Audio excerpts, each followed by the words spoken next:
Hello, how are you today?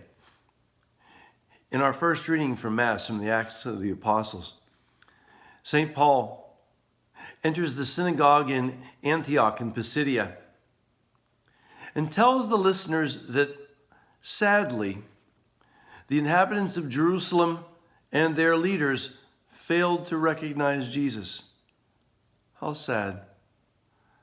Our hearts are broken because of that. The Lord was in their midst, and they didn't recognize him. They didn't see him. They didn't accept him.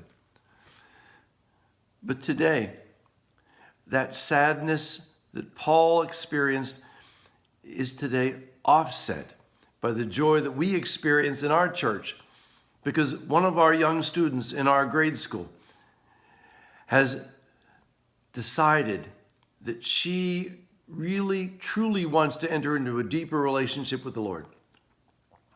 She was baptized into another Christian denomination, but yearned for more, ultimately that more being the Eucharist. And so with the help of our principal, Mrs. Rice, with the help of our faith formation director, Mrs. Brown, this young lady comes before us this day to make a profession of faith, to be confirmed in that faith, and to receive that gift of the Eucharist that she most deeply longs for.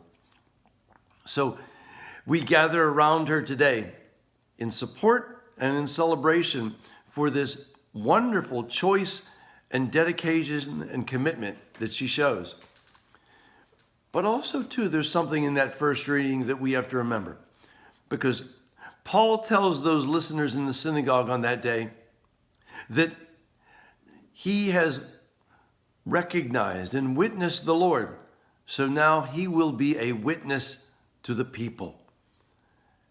And that's exactly what this young lady is doing to us today. Because how many of us were baptized, entered the faith so many years ago, have lived the faith, hopefully faithfully, for so many years, but so easily it is to just sort of forget, to see our faith as commonplace, to just believe that, okay, I did what I had to do. This young lady today reminds us that our faith is about living. It's about living it boldly. It's about being committed. It's about recognizing the importance of every day yearning and desiring for a deeper life and love with the Lord.